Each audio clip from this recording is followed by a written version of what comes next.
This is an ABC News special report. Now reporting, David Muir. Good afternoon, I'm David Muir, and we come on the air at this hour because there is breaking news. The president announcing just moments ago that there will be an emergency order to ground all of those 737 MAX 8 planes. There'd been a lot of concern about this after the crash in Ethiopia and the crash just months prior involving the same kind of plane. As you know, these jets have been grounded all over the world, including the UK, Germany, and France. And again, President Trump moments ago announcing they will ground those jets right here in the United States. Let's listen. Thank you very much for being here. I know that you've all been following the terrible tragedy of the Ethiopian Airlines crash this weekend. Tragic.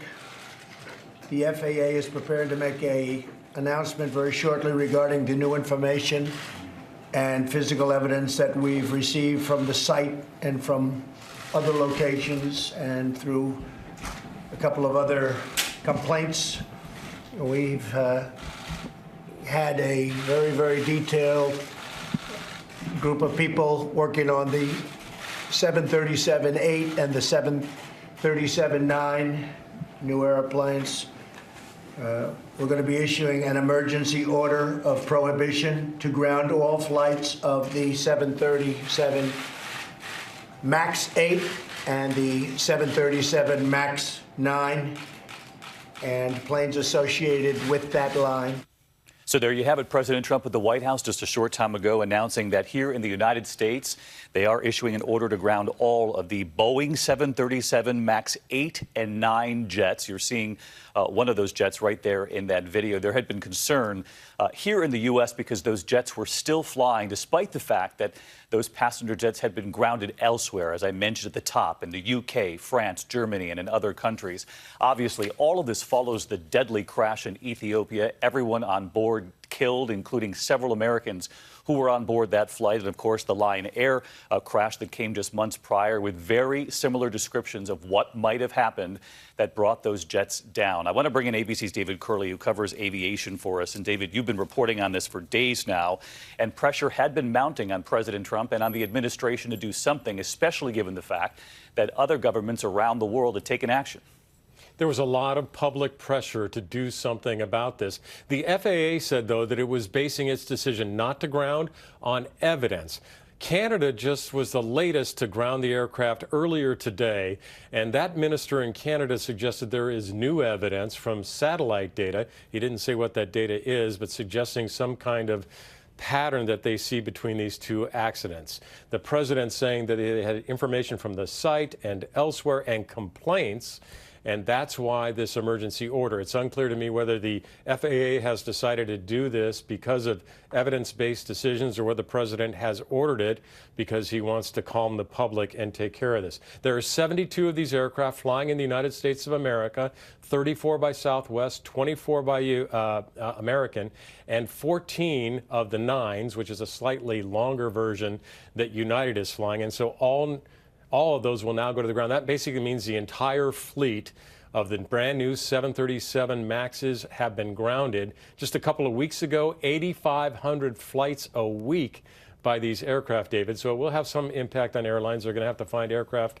from other parts, bring them out of maintenance or whatever in order to deal with their schedules that they have. But this is an emergency order according to the president, and as I say, it's unclear whether it's coming from the White House and told the FAA or the FAA has decided there is evidence that they need to ground this. But that's the key point there, David, as you point out. The president saying that there is evidence now leading to this decision to ground the Boeing 737, the new MAX 8 and 9 planes. It's the newest jet, the fastest selling of all their models. And David, as all of this has been playing out, there's also been news of an update for that particular jet involving the computer system in the cockpit that was coming anyway. Right. So if you go back to the first accident, which was in Indonesia, it was a series of events that happened. There was a sensor that was installed incorrectly and gave bad data to the computer. The computer thought it was in a stall, and so it nosed down the aircraft to get out of that stall. And what Boeing had done in this new aircraft was made the stick go up a little bit stronger when it goes into that protective mode. But that entire protective mode was based on just one data point. And so Boeing is updating the software so it'll be more than just one data point. that will determine whether or not this plane gets forced nose down. That's the software update that is coming. And David, I should add as well that this grounding is coming as we are waiting for the data from the black boxes. And that's what's going to tell us really whether these are connected, these two accidents are connected or not.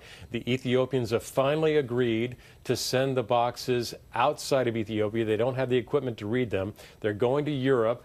Most likely, I would guess, is the United Kingdom to read out that data. And that will tell us within hours whether or not these two accidents are related, if there's something wrong with this aircraft and this grounding is justified. But in the meantime, David Curley, stay with us here as we continue the breaking coverage. I want to put back up on the screen for viewers at home the three airlines here in the United States that this affects.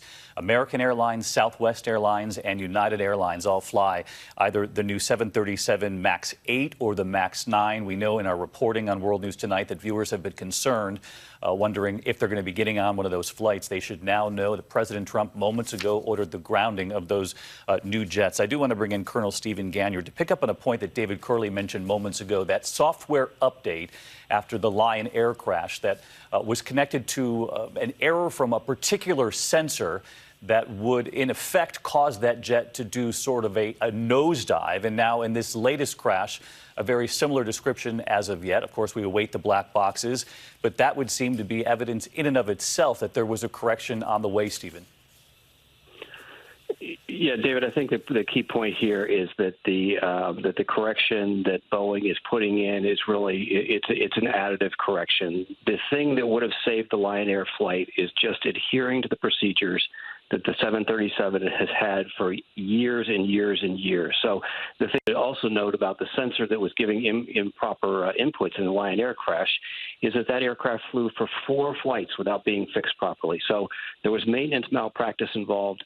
The airplane should have never gone down if the pilots had just followed procedures. So it appears what Boeing is doing is putting in a software fix that will prevent anybody from making a mistake. But you go back to the crash in Ethiopia, and we still have zero evidence of anything related to the MAX 8. So oftentimes politics is driven by fear and driven by emotion.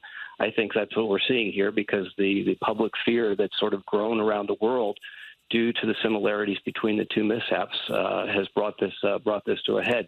But there is no logical reason. There is no evidence that this airplane was brought down because of a problem with this MAX 8 aircraft. Yeah, no public evidence yet, but the president did address the fact that he said this is based on evidence that he has received or the FAA has received at this point, not an abundance of caution.